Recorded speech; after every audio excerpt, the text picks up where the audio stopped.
Hey, Basil. Here we are.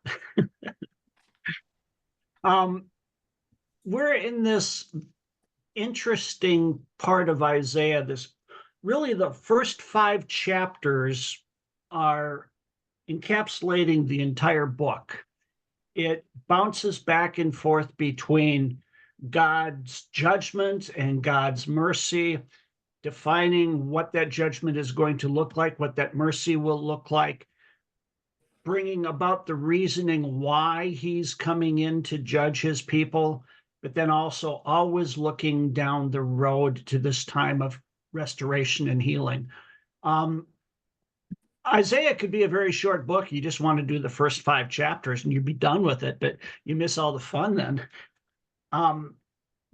Last time we were together, we left off with this interesting look at what the women of the land were doing, how they were more interested in their external beauty and keeping up that appearance versus following God and doing what he's calling them to do.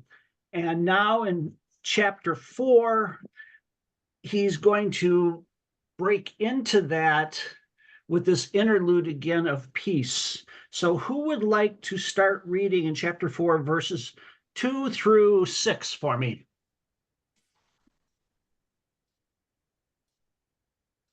Susan, go ahead.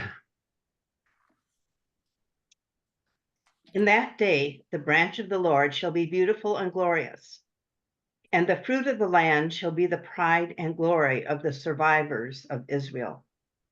And he who is left in Zion and remains in Jerusalem will be called holy, everyone who has been recorded for life in Jerusalem. When the Lord shall have washed away the filth of the daughters of Zion and cleansed the bloodstains of Jerusalem from its midst by a spirit of judgment and by a spirit of burning, then the Lord will create over the whole site of Mount Zion and over her assemblies a cloud by day and smoke and the shining of the flaming fire by night. For over all the glory there will be a canopy and a pavilion, and it will be for a shade by day from the heat and for a refuge and a shelter from the storm and rain. Thank you. Once again, we see that introductory phrase, in that day. We've seen that several times already, and it's kind of a continual theme throughout Isaiah's prophecy. He's talking about a time in the future. Sometimes he's talking about the immediate future. Sometimes he's talking about way down the road in the Messianic age when Jesus comes. And then sometimes he's talking about way down the road when Christ returns. But he's always pointing down the road. That's kind of what prophets do, is they come into an immediate situation and bring the word of God in that forces people to look forward.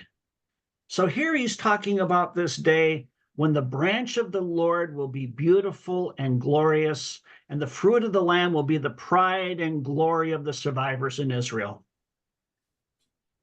What does he mean by the branch of the Lord? Any ideas?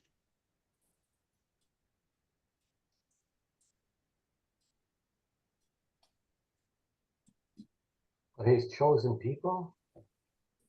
It's chosen people. I was wondering if it meant Jesus, from the branch of Jesse. Yes and yes. It's both. This is one of those times where Isaiah is talking about the immediate future and the long-term future. Another way of looking at that branch of the Lord, yes, it is the branch of Jesse or the branch of David, and he's talking about the Messiah, but he's also talking about something that's going to sprout immediately or in the very near future, something that is going to come up from the Lord. And that's going to be the restoration of the land, especially of Jerusalem. But the restoration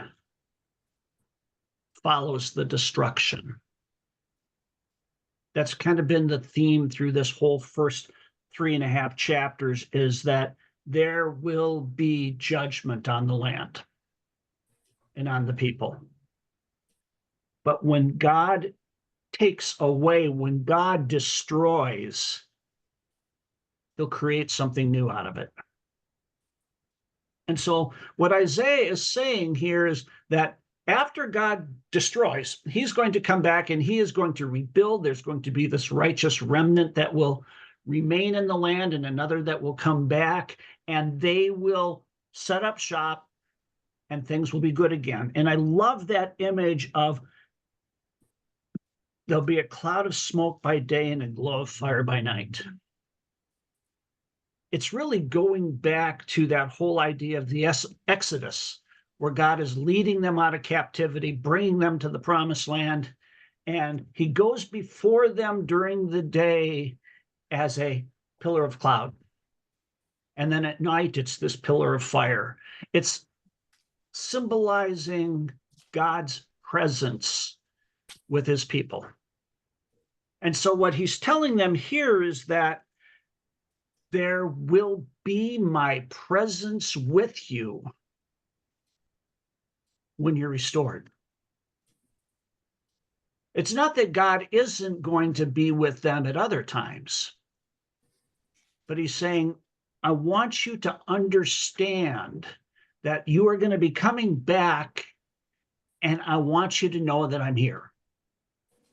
You ever go through one of those times where it didn't feel like God was there? Yeah. What does that feel like? Lonely, depressed, isolated. Yeah. What do you feel when you realize that he's with you again?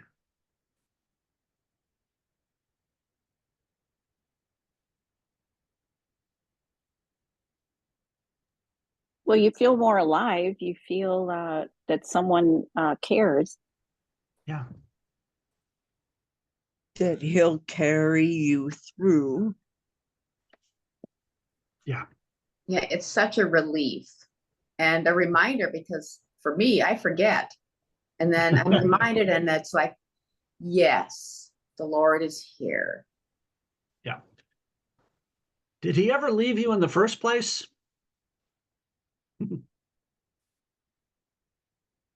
No. But these silly human brains quite often get in the way, and we do feel all alone. But then sooner or later, it's like the light bulb goes on over your head and you realize that he's here and he's been here all the time. That's what he's telling his people here. He's saying, there will come a time when you will realize that I am here. But there's going to be a time when you're going to think that I have abandoned you. And he's going to do some pretty harsh things to the people. But he's doing this out of love, because the people have turned away. The people have been worshiping other gods. They've been ignoring him. They've been ignoring what he's called them to do. And he's warned them time and time and time again that stop and come back to me or else. And the people just ignore it. And pretty soon we're going to see what's going to happen with the or else. And that's in chapter 5. It's called the Song of the Vineyard. Who would like to read chapter 5, verses 1 through 7 for me? Go for it, Carol. Okay. I have the Good News Bible. Oh, fun. Listen while I sing you this song, a song of my friend in his vineyard. My friend had a vineyard on a very fertile hill. He dug the soil and cleared it of stones. He planted the finest vines. He built a tower to guard them, dug a pit for treading the grapes, and he waited for the grapes to ripen, but every grape was sour. So now my friend says, you people who live in Jerusalem and in Judah, judge between my vineyard and me.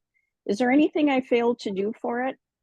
Then why did it produce sour grapes and not the good grapes I expected?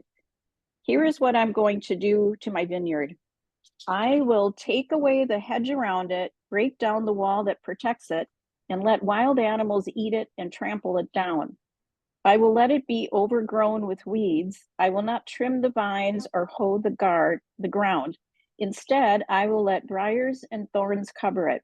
I will even forbid the clouds to let rain fall on it. Israel is the vineyard of the Lord Almighty. The people of Judah are the vines he planted. He expected them to do what was good, but instead they committed murder. He expected them to do what was right, but their victims cried out for justice. Thank you. I love that analogy. You know, we don't really quite have that same experience here as they did back then, or even today in the Middle East. Vineyards were everywhere. And they were a sign of prosperity. And here, especially, they were a sign of God's presence and God's people. He's saying, I have planted my people and I have cultivated them. I have done everything I could for them. But yet, when I looked for anything good to come out, it literally was sour grapes. So here's what I'm going to do. I'm no longer going to protect my people. I'm going to open up the borders and let everybody come in. They're going to plunder, they're going to pillage, they're going to do whatever they want to in my vineyard. And that's about to happen. He's going to tell the clouds not to rain. He's going to bring in other countries to come in. Wild animals are going to come in. That protective hand of God will be removed.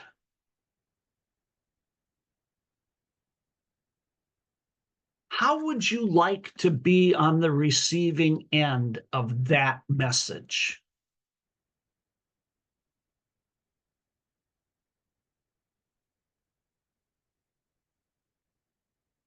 Would it get your attention?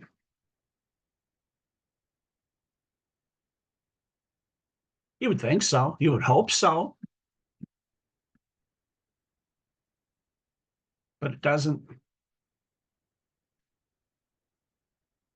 The people are going to hear that and more or less in today's vernacular, do an eye roll and say, yeah, whatever, God.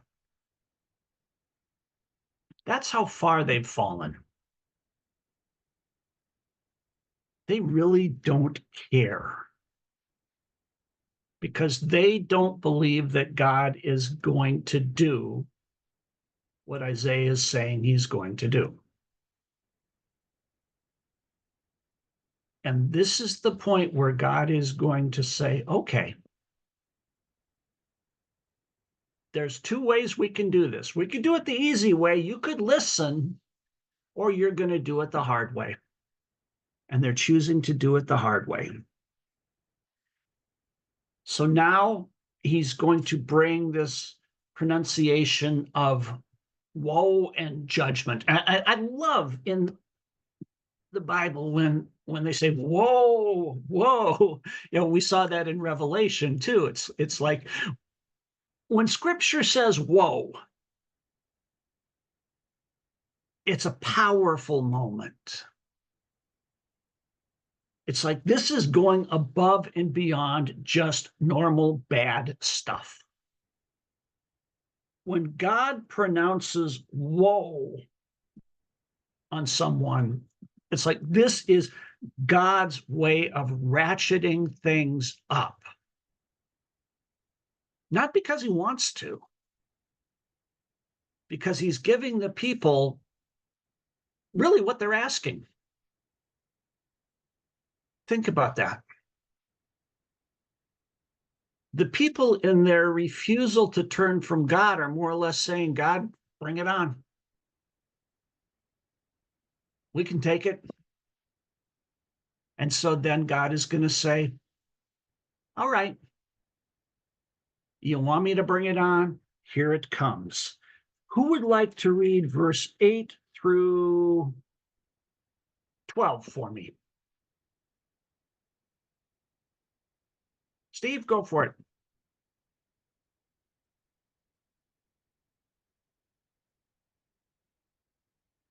Oops, you're muted, sir. All right. Ah, you who join house to house, who add field to field until there is no room, until there is room for no one but you, and you are left to live alone in the midst of the land. The Lord of hosts has sown in my hearing. Surely many houses shall be desolate, large and beautiful houses without inhabitant. For 10 acres of vineyard shall yield but one bath, and a homer of seed shall yield a mere ephah. Ah, you who rise early in the morning in pursuit of strong drink, who linger in the evening to be inflamed by wine, whose feasts consist of lyra and harp, tambourine, flute, and wine, but who do not regard the deeds of the Lord or see the work of his hands. Thanks. Here's the context here. The people are living in the land. They don't own the land because the land has been given to certain families and certain tribes. What they do is they lease it, they rent it from the owner. And then every 7 years, that returns to the original owner, and you start the cycle all over again. But people were buying up or leasing up large tracts of land. They were building gigantic houses. And in doing that, what you're doing is pushing the poorer people who can't afford to get more land, you're pushing them aside. They really have no way of working. They have no way of income. You're basically shoving them out on the street. And in the process, you're really living it up. You're more interested in having the wild party, staying up late at night. Yeah, that's an interesting. They rise early in the morning to run after their drinks and stay up late and be inflamed with wine. They have music at their banquets, but they have no regard for the deeds of the Lord. In other words, they're living the wild life, the high life, and could care less about God or other people. But even though they have all of this wealth and all of this land, it's really not very fertile. A 10-acre vineyard will only produce about 6 gallons worth of wine. That's just a fraction of what it should. A homer of seed, or basically 6 bushels of seed, will only give you little over half a bushel of a yield. That's not very productive either. You're going to plant so much and get so little in return. You're going to plant so many grapes, but you're going to get very little in return. That kind of sounds like a feudal existence, doesn't it? And this is for the rich people, the people who have the land, who own the vineyards. It's basically you're more interested in living a good life than you are about taking care of what it is you're supposed to be taking care of.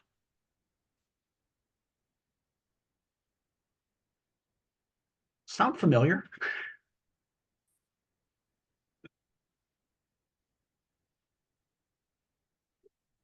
It's amazing how many parallels there are between Isaiah and our modern society. Now, we always have to be careful that we don't make that jump to saying that God is going to judge us in the same way he judged them. That's probably not going to happen. It might, but I'm not God. I don't know. I'm not Isaiah. I'm not a prophet. I don't know. But what it does show is that human nature is still human nature. We get distracted by the same stuff. We have the same response to blessing. We have the same response to curse. The only thing that has really changed is really how we live and how we communicate and get around. But people are people. And I just have this image of God just sitting back and shaking his head going, we've done this before, folks. When are you going to learn? But we don't learn. That's the thing. They have no regard for the deeds of the Lord, no respect for the work of his hands. In other words, they look at what God has done,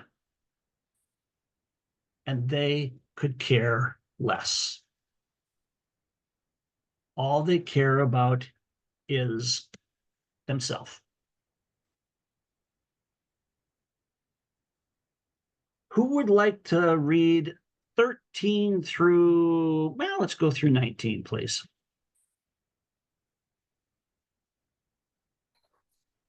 Marty, go for it.